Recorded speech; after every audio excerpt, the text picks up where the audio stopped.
भाइयों बहनों नमस्कार। All India anganwadi news channel में आपका स्वागत है। चैनल से जुड़ने के लिए नीचे दिख रहे रेड कलर के सब्सक्राइब बटन पर आपको सबसे पहले क्लिक करना है। फिर साइड में एक नोटिफिकेशन बेल यानी घंटी बन के आएगी, उस पर जब आप दबाएंगे तो 3 घंटी आपको दिखेंगी, जिनमें सबसे ऊपर आल वाली घंटी आप लोगों को दबा लेनी है। आंगनबाड़ी सेविका सहायिका मिनी बहनों, आज सुबह की सच्ची खबरों में आप सभी का स्वागत है। सबसे पहले तो आप सबको 15 अगस्त की हार्दिक शुभकामनाएं। साथ ही साथ आप सबको आज हम कुछ बातें भी बताने वाले हैं 15 अगस्त से जुड़ी हुई, तो उन पर भी आप लोग थोड़ा ध्यान देना। उससे पहले आपको हम एक बात बता दें कि हमारे पास ये पिंकी शर्मा बहन जो लखनऊ से आती हैं, उन्होंने कुछ 3 पोस्टें भेजी हैं जो कि मानदेय से जुड़ी हुई यहां पर लग रही हैं। आइए देखते हैं वायरल हो रही सोशल मीडिया पर इन पोस्टों में आखिर क्या लिखा हुआ है। इसमें लिखा है कि केंद्र सरकार के द्वारा मानदेय से संबंधित राज्यों को दी जाने वाली राशि की श्रेणी,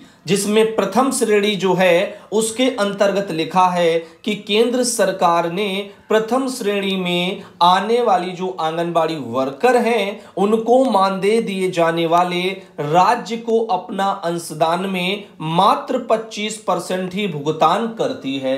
बाकी 75% मानदेय का भुगतान राज्य सरकारें वहन करती हैं। अगर उत्तर प्रदेश राज्य की बात की जाए तो केंद्र सरकार से दिए जाने वाले मानदेय में 4500 रुपए की राशि में केंद्र सरकार के द्वारा मात्र 1125 रुपया दिया जाता है। बाकी उत्तर प्रदेश राज्य सरकार द्वारा यहां पर 3375 रुपया दिया जाता है। इसके अतिरिक्त उत्तर प्रदेश सरकार 1500 रुपया भी अपने स्तर से देती है, ऐसा यहां पर इस पोस्ट में लिखा हुआ है। रही बात रेशियो की, तो ये 25-75 कहीं जो आप लोगों को 10-90 भी मिलता है, जो भी आपके पिछड़े टाइप के जो स्टेट होते हैं। ठीक ऐसे ही जो है आप लोग कहीं कहीं 60-40 का लोग बताते हैं, तो देखो 75-25 का है या 60-40 का है, ये अभी इस पोस्ट से सिर्फ कंफर्म नहीं है, क्योंकि ये कोई अभी ऑफिशियल लेटर नहीं है। तो इसीलिए हम ये नहीं कह सकते कि 60-40 है या 25-75 है। जो भी है उसी अकॉर्डिंग पैसा थोड़ा बहुत ऊपर नीचे हो जाता है। लेकिन यह सत्य है कि जो आप देखते हैं 4500 रुपया जो लगता है केंद्र सरकार से आया, वो टोटल का टोटल केंद्र सरकार नहीं देती है, उसका परसेंटेज जितना होता है वो केंद्र सरकार देते हैं। और इसीलिए देखते होंगे कभी कभी पैसा क्या होता है, राज्य सरकारें कहती है केंद्र वाला भी लगा नहीं है, जिसके चलते ये पैसा भी वहां मिला करके नहीं डालते। तो 4500 रुपया जो आप देखते हैं उनमें से केंद्र का भी हिस्सा होता है और राज्य का भी होता है। तो इस हिसाब से यहां पर जानकारी आपको होनी चाहिए। वहीं पर द्वितीय श्रेणी, अब द्वितीय श्रेणी में क्या है, इसमें लिखा है कि केंद्र सरकार के द्वारा इस श्रेणी के राज्यों में कार्यरत आंगनबाड़ी वर्कर के मानदेय में अपना 90% अंशदान देती हैं। इस द्वितीय श्रेणी के राज्यों में आंगनबाड़ी का मानदेय 4500 रुपया है, तो इसमें केंद्र सरकार 4050 रुपया देती है और बाकी 450 रुपया राज्य सरकार देती है। राज्य सरकार द्वारा दिए जाने वाले मानदेय की राशि इसके अतिरिक्त होती है, जिसका वहन राज्य सरकार करती है। इस श्रेणी में आने वाले मुख्यतः कुछ राज्य भी दे दिए गए हैं, जैसे दादर नगर हवेली, लक्षद्वीप, चंडीगढ़, दमन और दीव, लद्दाख, जम्मू कश्मीर। तो केंद्र शासित प्रदेश जैसे यहां पर सब महसूस हो रहे हैं। उसके अलावा ऐसे राज्य भी आ जाते हैं इसमें जो पिछड़े राज्य टाइप के कुछ बोले जाते हैं, उनके लिए कोई अलग एक वर्ड होता है, इस समय जो है दिमाग में नहीं आ रहा है। तो ऐसे राज्यों को वो राज्य की कैटेगरी में रखा जाता है। ठीक, तो यहां पर उनका रेशियो 90-10 का होता है, जिनमें 90 केंद्र देती है और जो है यहां पर 10 वहां का स्टेट गवर्नमेंट देती है। बाकी जो सिंपल राज्य होते हैं वो राज्यों का अपना अलग है, उनमें कहीं 60-40, कहीं आप 75-25, जो भी जैसा देख रहे हैं वैसा रेशियो चलता है। वैसे 60-40 का ज्यादातर चीजों में चलता देखा होगा आपने। अब ऐसे तृतीय श्रेणी एक चलती है। तृतीय श्रेणी में क्या लिखा है, इस श्रेणी में आने वाले राज्यों में कार्यरत आंगनबाड़ी वर्कर के मानदेय में केंद्र सरकार अपना पूर्ण अंशदान देती है। आंगनबाड़ी वर्कर का मानदेय अगर 4500 रुपया है तो इसमें केंद्र सरकार पूरे 4500 रुपया ही देगी। इसके अतिरिक्त राज्य सरकार द्वारा दिए जाने वाले मानदेय का भुगतान राज्य सरकार करती है। यानी जो 4500 है वो वहां की पूरी देती है। अलग से अगर गवर्नमेंट बढ़ाना चाहे उस राज्य की तो अपना अलग से बढ़ा करके वो अलग भुगतान करेगी। इस श्रेणी में आने वाले कुछ मुख्यतः राज्य यहां पर लिख दिए गए हैं पोस्ट में। अरुणाचल प्रदेश है, मिजोरम है, त्रिपुरा है, नागालैंड है, मणिपुर है, मेघालय है, असम है, सिक्किम है। तो ऐसे यहां पर दे दिए गए। तो ये यहां पर विशेष राज्य, देखो याद आ गया मुझे, विशेष राज्य का दर्जा जिन राज्यों को प्राप्त होता है वहां पर जो है रेशियो ज्यादातर 90-10 का चलता है। विशेष राज्य होते हैं, कोई बहुत ज्यादा हाईफाई राज्य नहीं होते। विशेष राज्य कहने का तात्पर्य इसलिए विशेष शब्द दे दिया जाता है क्योंकि वो पिछड़े राज्य होते हैं और इसीलिए उनको छूट दी जाती है। केंद्र सरकार ज्यादा पैसा खर्च करती है तो उन राज्यों को क्या कहते हैं, विशेष राज्य का दर्जा ऐसे जो है राज्यों को दिया जाता है कुछ राज्य, सर्च कर लेना गूगल पर जो विशेष राज्य का दर्जा किन किन राज्यों को प्राप्त है, आपको पता चल जाएगा कौन कौन से राज्य विशेष राज्य के दर्जे के अंतर्गत आते हैं। ठीक, तो ये एक पोस्ट थी। एक और यहां पर पिंकी शर्मा बहन ने इसको भी भेजा। इसमें लिखा है कि इसी तरह लाभार्थी को दिए जाने वाले पोषाहार में भी केंद्र सरकार के द्वारा 3 रेशियो को बनाया गया, जिसमें प्रथम श्रेणी के राज्यों के लाभार्थियों को दिए जाने वाले राशन की खरीद के लिए केंद्र सरकार 50% फंड जारी करती है। बाकी 50% फंड राज्य सरकार द्वारा दिया जाता है।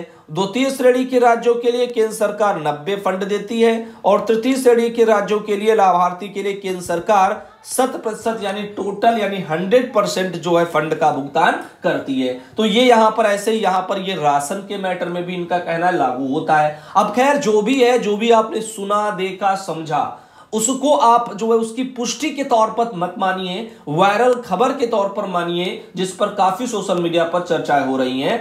पुष्टि तभी करो जब कोई भी ऑफिशियल लेटर आपकी आंखों के सामने आए, तब आप उस चीज की पुष्टि को लेकर के आगे बढ़ें। वरना एक परिवार जैसा ऑल इंडिया है, यहां पर सारी चीजें डिस्कस होती हैं जो भी बहनें चाहती हैं, तो इसीलिए उन मुद्दों को यहां पर रखना जरूरी होता है। आगे आप देखिएगा यहां पर एक ये बहन है पूनम जो आती है बहराइच से।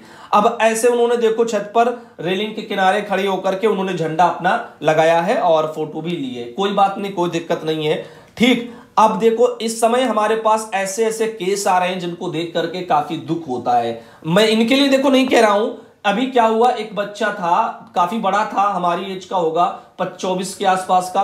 अब उसके रेलिंग के पास से गई थी लाइन, ठीक, कौन सी, बिजली वाली, बिजली की तारें यहां से गई थी और यहीं पे जो खंबा था और खंबे के पास में ही वो झंडा लगा रहा था। अब शायद झंडे में जो डंडा लगा होगा वो कैसा होगा, वो होगा शायद हरा भरा होगा। ठीक, उसके अलावा उसकी रेलिंग के किनारे बरसात का सीजन है तो यहां पर ढलान भी इस साइड में ही था, ठीक, पानी निकलने के लिए। तो यहां पर गीला गीला तो बना ही रहेगा हमेशा, काई या कुछ भी गीला हमेशा बना रहेगा, वो भी बना था। ठीक, अब ऐसे में वहां पर आया, खड़ा हुआ, झंडा लगा रहा था, झंडा किसी तरह से उसका तार पर चला गया।